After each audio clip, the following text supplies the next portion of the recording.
Selamat siang, perkenalkan nama saya Olivia Utahayan. Nah, di sini saya akan menjelaskan tentang biostatistik. Biostatistik ini adalah suatu data atau informasi yang berkaitan dengan masalah kesehatan. Statistik kesehatan ini juga bermanfaat untuk menentukan administrasi seperti pelayanan program kesehatan, menentukan alternatif penyelesaian masalah kesehatan, serta menganalisis tentang berbagai penyakit dalam suatu periode tertentu. Nah, di sini juga ada jenis-jenis biostatistik. Yang pertama yaitu ada statistik deskriptif dan juga statistik inferensial. Nah, statistik deskriptif ini adalah dimulai dari pengumpulan data, pengelolaan, sampai mendapatkan informasi dengan jalannya menyajikan dan menganalisis data yang telah terkumpul. Sedangkan statistik inferensial adalah suatu cara atau metode yang dapat meneralisasi nilai-nilai dari sampel dikumpulkan menjadi nilai-nilai populasi. Nah, di sini juga ada pengertian data. Jadi, data itu adalah suatu angka atau huruf dari hasil penelitian tentang staf atau karakteristik yang akan diteliti. Nah, jadi dapat disimpulkan bahwa data ini adalah sekumpulan informasi yang biasanya berbentuk angka yang dihasilkan dari pengukuran dan juga perhitungan. Di sini juga terdapat jenis-jenis data. Nah, jenis-jenis data itu dibagi menjadi 5. Nah, yang pertama yaitu jenis data menurut cara memperolehnya. Ini dibagi menjadi 2, yaitu data primer dan juga data sekunder. Sedangkan data primer itu adalah data yang diperoleh secara langsung, sedangkan sekunder adalah data yang diperoleh secara tidak langsung. Nah, yang kedua yaitu adalah macam-macam data berdasarkan sumber data. Ini juga dibagi menjadi 2, yaitu data internal dan juga data eksternal. Data internal adalah menggambarkan suatu kondisi yang ada di luar, yang ada di dalam organisasi. Sedangkan eksternal adalah menggambarkan suatu kondisi yang ada di luar organisasi. Nah, yang kedua yaitu ada macam-macam data berdasarkan sumber data. Yang pertama yaitu data internal dan juga data eksternal. Nah, data internal ini adalah menggambarkan suatu kondisi yang ada di dalam suatu organisasi. Sedangkan data eksternal adalah menggambarkan suatu kondisi yang ada di luar organisasi.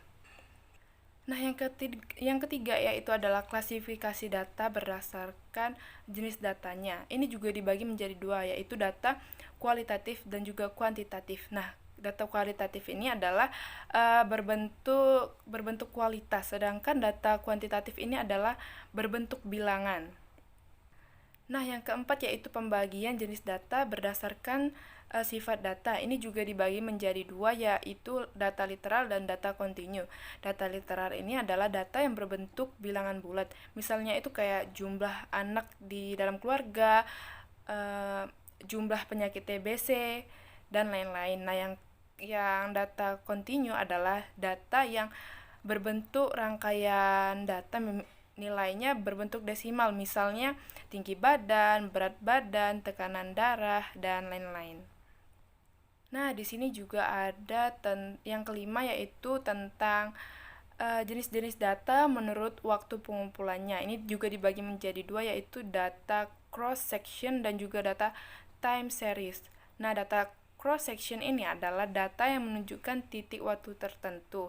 Contohnya laporan keuangan pertanggal 28 Maret atau data pelanggan PT PT PT PT PT Angin Ribut atau yang lainnya. Sedangkan data yang kedua yaitu data time series atau berkala.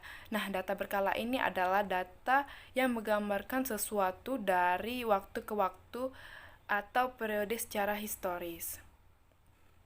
Nah, di sini juga terdapat skala pengukuran. Nah, skala pengukuran ini dibagi menjadi 4, yaitu skala nominal, skala ordinal, skala interval, dan juga skala rasio. Nah, yang pertama yaitu skala nominal. Skala nominal ini adalah yang paling mudah dan juga sederhana. Ini juga ditetapkan sebagai sifat yang diskrit atau silang pilah. Nah, di sini juga dapat dikatakan yang satu lebih tinggi tingkatnya dari yang lain.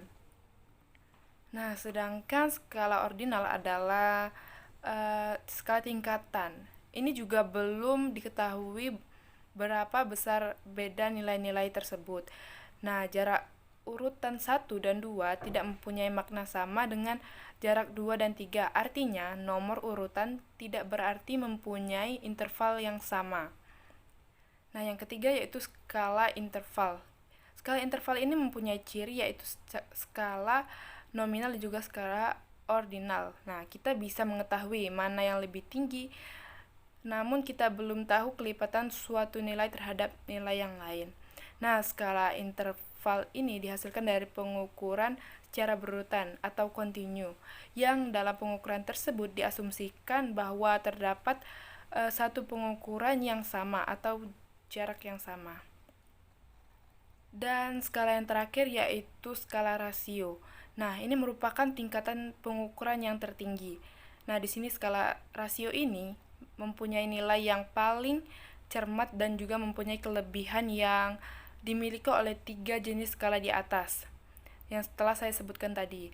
Nah, di samping mempunyai 0 mutlak, skala rasio juga bisa membedakan, mengetahui urutan, serta mengetahui besar beda dan mengetahui kelipatan antara berbagai nilai. Tetapi data skala ini jarang dijumpai pada penelitian sosial dan lebih sering ditemukan untuk pengukuran fisik. Nah, di sini saya juga akan menjelaskan tentang perbedaan antara statistik deskriptif dan juga statistik inferensia. Nah, statistik deskriptif adalah metode statistika yang berhubungan dengan pengelompokan, peringkasan, dan juga penyajian data, sehingga data tersebut menjadi informasi yang lebih berguna. Sedangkan data statistika inferensia adalah dengan analisis data sampai pada peramalan dan penarikan kesimpulan atas data populasi. Nah, oleh karena itu, pendekatan statistika inferensia menggunakan ilmu peluang ini untuk menganalisis dan terkait dalam pengujian hiptesis penelitian.